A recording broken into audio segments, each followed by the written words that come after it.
வணக்கம் நண்பர்களே, welcome to just Hindi. நம்மளோட ஸ்போக்கன் ஹிந்தி வீடியோவில் லாஸ்ட் வீடியோவில் என்னென்ன பார்த்தோம், அதாவது இன்னைக்கு, இப்போ, நேற்று, நாளைக்கு, முந்தா நாள் அப்படிங்கிற வார்த்தைகள்லாம் ஹிந்தியில் எப்படி சொல்லணும் அப்படிங்கிறத பார்த்தோம் இல்லையா. வாங்க இந்த வீடியோவில் இன்னும் நம்ம ரொட்டீனாக சொல்லக்கூடிய சில வார்த்தைகளுக்கு ஹிந்தியில் எப்படி சொல்லணும் அப்படிங்கிறத பார்க்கலாம். ஓகே, நேரம் அப்படின்னு சொல்கிறோம் இல்லையா. நேரம் அப்படிங்கிறதுக்கு சமய சமய சமய, அதாவது சொல்லி முடிக்கிறதும் உண்டு பேச்சு வழக்கில். இல்லை சிலர் சமை அப்படின்னும் சொல்லுவாங்க. நம்ம தமிழ்லே சமயம் அப்படின்னு சொல்கிறோம்ல, இது நல்ல சமயம் இல்லை அப்படின்னு சொல்கிறோம். அதாவது இதுக்கு தகுந்த சமயம் இது இல்லை அப்படிங்கிறது பேச்சு வழக்கில் உண்டு. ஸோ நேரம் அப்படிங்கிறதுக்கான ஹிந்தி வார்த்தை சமய.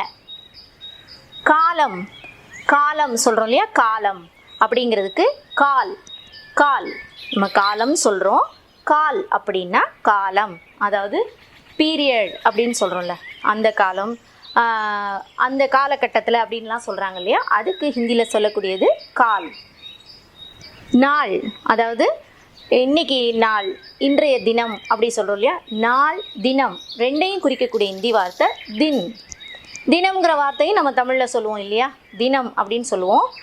இப்போ போன வீடியோவில் பார்த்தோம் தினம் அப்படின்னு பார்த்தோம். தினமும் அது இல்லை, தினம், அதாவது டேவை குறிக்கக்கூடிய சொல்லுக்கு ஹிந்தியில் தின். தின் அப்படின்னு சொன்னால் தினம் அல்லது நாள். வாரம் வாரம் அப்படிங்கிறதுக்கு ஹிந்தியில் சப்தாஹ் சப்தாஹ் அல்லது ஹஃப்தா. ஹஃப்தா, சப்தாஹ் அல்லது ஹஃப்தா.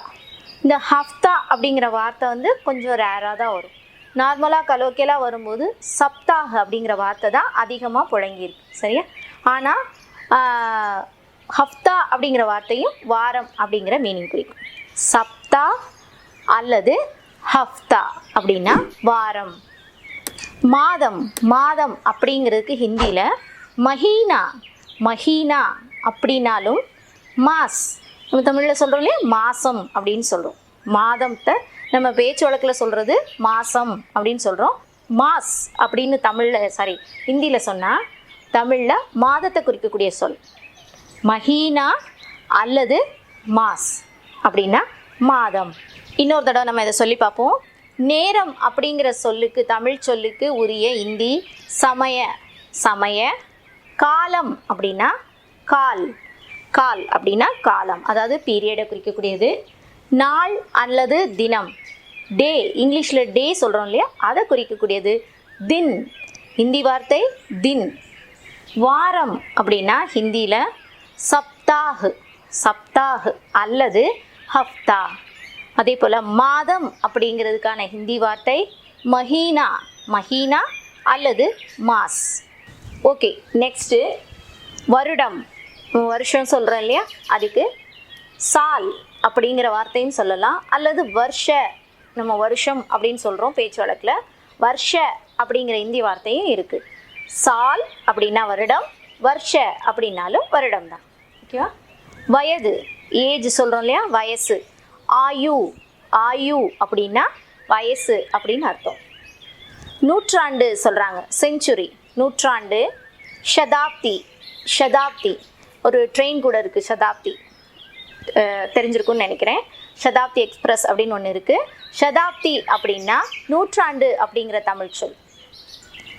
ஆஜ்கல் ஆஜ்கல் அப்படின்னா இன்றைய நாட்களில், அதாவது இங்கிலீஷில் நவடேஸ் சொல்கிறோம். அதாவது இப்போல்லாம் இந்த இன்றைய நாட்களில், அதாவது என்ன சொல்கிறது, இப்போல்லாம் அப்படின்னு நம்ம தமிழில் பேச்சு வழக்கில் சொல்லுவோம்ல. அப்போது இந்த விஷயம் இப்படி இருந்தது, ஆனால் இந்நாட்களில் இப்படி இருக்குது அப்படின்னு சொல்கிறோம் இல்லையா. அந்த இன்றைய நாட்களில் அப்படின்னு சொல்கிற தமிழில் உச்சரிக்க வேண்டிய அந்த இடத்துல நம்ம சொல்ல வேண்டிய ஹிந்தி வார்த்தை ஆஜ்கல். ஆஜ்கல் அப்படின்னா இந்நாட்களில். இன்னைக்கு வரைக்கும், இன்னைக்கு வரைக்கும், அதாவது டு திஸ் டே, இன்னைக்கு வரைக்கும் அப்படின்னு சொல்கிறதுக்கு ஆஜ் தக். ஆஜ் தக், ஆஜ்னா இன்னைக்கு அப்படின்னு படித்தோம் இல்லையா. ஆஜ் அப்படின்னா டுடே, ஆஜ் தக் அப்படின்னா இன்னைக்கு வரைக்கும் அப்படின்னு அர்த்தம். ஓகே, இன்னொரு தடவை சொல்லுவோம். வருஷம் அப்படின்னா சால். சால் அல்லது வருஷ. சால் அல்லது வருஷ. வயது ஆயு. ஆயு அப்படின்னா வயசு அப்படின்னு அர்த்தம். நூற்றாண்டு அப்படின்னு சொல்கிற தமிழ் சொல்லுக்கு நூற்றாண்டு அப்படின்னா ஷதாப்தி. சதாப்தி அப்படின்னா நூற்றாண்டு. இந்நாட்களில், இன்றைய நாட்களில், நவடேஸ் சொல்கிறோம் இல்லையா, அதுக்கு ஆஜ்கல். ஆஜ்கல் அப்படின்னா இந்நாட்களில். இன்னைக்கு வரைக்கும் அப்படின்னா ஆஜ் தக். ஆஜ் தக் அப்படின்னா இன்னைக்கு வரைக்கும் அப்படின்னு அர்த்தம். ஓகே, இன்றைக்கி நம்ம வீடியோவில் ரெகுலராக நம்மளுக்கு தெரிஞ்சுக்கிட வேண்டிய சில தமிழ் வார்த்தைகளுக்கு ஹிந்தியில் எப்படி சொல்லி பழகணும் அப்படிங்கிறத கூட ஒரு தடவை உச்சரிச்சும் பார்த்தோம் இல்லையா. இன்றைக்கி நான் ஷேர் பண்ணிக்கிற போகிற விஷயம் என்ன அப்படின்னு பார்த்தீங்கன்னா, இப்போ வந்து குழந்தைங்கள்லாம் வந்து காணாமல் போகிறது எதேச்சி, அதாவது திருவிழா கூட்டத்தில் அந்த மாதிரி சம்திங், யாருக்குமே அப்படி நடக்க வேண்டாம். எந்த குழந்தைங்களுமே காணாமல் போக வேண்டாம். ஒரு ரொம்ப கஷ்டமான விஷயம் இல்லைங்கள. ஆனாலும் அதுக்கு என்ன அப்படின்னு பார்த்தீங்கன்னா, இந்த மாதிரி குழந்தைங்க காணாமல் போகும்போது அம்மா அப்பா யார் அப்படின்னு சொல்கிற வயசில் இருக்க குழந்தைங்கிட்ட நம்ம வந்து இப்போது மோஸ்ட் ஆஃப் த சில்ட்ரன் வந்து ஃபோன் நம்பர் சொல்லிடுறாங்க இல்லையா. அவங்க அப்பா நம்பர், அம்மா நம்பர்னு சொல்லிடுறாங்க. இப்போ ஸ்கூல் போகிற லெவலில் ஆஃப்டர் 3 இயர்ஸ், 3 வயசுக்கு மேலே உள்ள குழந்தைங்களுக்கு வந்து நம்பர் சொல்லித்தரது வந்து ஈஸியாக இருக்கும். இதே இது அதுக்கு கீழே உள்ள குழந்தைங்க அப்படின்னா இன்னும் சரியாக அதை சொல்ல தெரியல, அப்படி இருக்க குழந்தைங்க வந்து மிஸ் ஆகிட்டாங்க அப்படின்னா என்னன்னு சொல்லி தகவல் சொல்லியிருக்காங்க அப்படின்னா, அந்த குழந்தைங்கள உடனே வந்து யாருனாலும் சரி, நம்ம பார்க்குற யாருமே வந்து காவல்துறைக்கு போகிறதுக்கு முன்னாடியே கூட பக்கத்தில் இருக்க ஆதார் மையத்துக்கு கூட்டிகிட்டு போகணும்.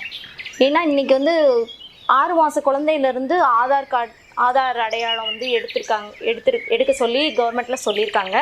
எடுத்திருந்தால் அந்த குழந்தைய ஈஸியாக கண்டுபிடிக்கிறதுக்கு உதவியாக இருக்குமா. என்ன அப்படின்னா, பக்கத்தில் இருக்க ஆதார் மையத்துக்கு கூட்டிகிட்டு போய் அந்த குழந்தையோட கைரேகையை, அந்த கண்ணை ஸ்கேன் பண்ணி, ஆதாருக்கு என்னென்ன ப்ரூஃப் எடுக்கிறாங்க இல்லையா, ஸோ அதை வந்து அந்த இடத்துலையே ஸ்கேன் பண்ணால் அவங்க அப்பா பேர், அட்ரஸ்ஸு எல்லாமே வந்து ஆட்டோமேட்டிக்காக கிடச்சிரும். குழந்தைய ஒப்படைக்கிறதுக்கு ஈஸியாக இருக்கும் அப்படின்னு சொல்லி ஒரு தகவல் ஒரு புக்கில் வந்து படித்தேன். அதாவது ஒரு டீம்லேருந்து சொல்லியிருந்தாங்க. எடுக்கலைன்னா சிரமம்தான், அப்படி எடுத்திருந்தால் அந்த குழந்தையோட அட்ரஸ் வந்து நமக்கு சீக்கிரம் கிடச்சிரும் இல்லையா.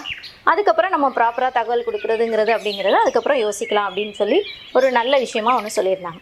இந்த சூழ்நிலை வந்து யாருக்குமே ஏற்பட வேண்டாம், ஏற்பட்டால் எப்படி நடந்துக்கணும் அப்படிங்கிறத சொல்லியிருந்தாங்க. அப்படி யாராவது சில்ட்ரன்ஸை பார்த்தா நம்மளும் வந்து சமயோஜிதமாக அந்நேரம் அப்படி யோசிப்போம். ஓகே ஃப்ரெண்ட்ஸ், இன்றைக்கி வீடியோ உங்களுக்கு ரொம்ப யூஸ்ஃபுல்லாக இருந்திருக்குன்னு நினைக்கிறேன். தேங்க்ஸ் ஃபார் வாட்சிங். தொடர்ந்து நம்ம வீடியோஸ் எல்லாத்தையுமே பாருங்கள், லைக் பண்ணுங்கள், உங்கள் ஃப்ரெண்ட்ஸ்க்கெலாம் ஷேர் பண்ணுங்கள். நம்ம வீடியோஸ் பற்றின உங்களோட கருத்துக்களை கமெண்ட் பாக்ஸில் பதிவு பண்ணுங்கள்.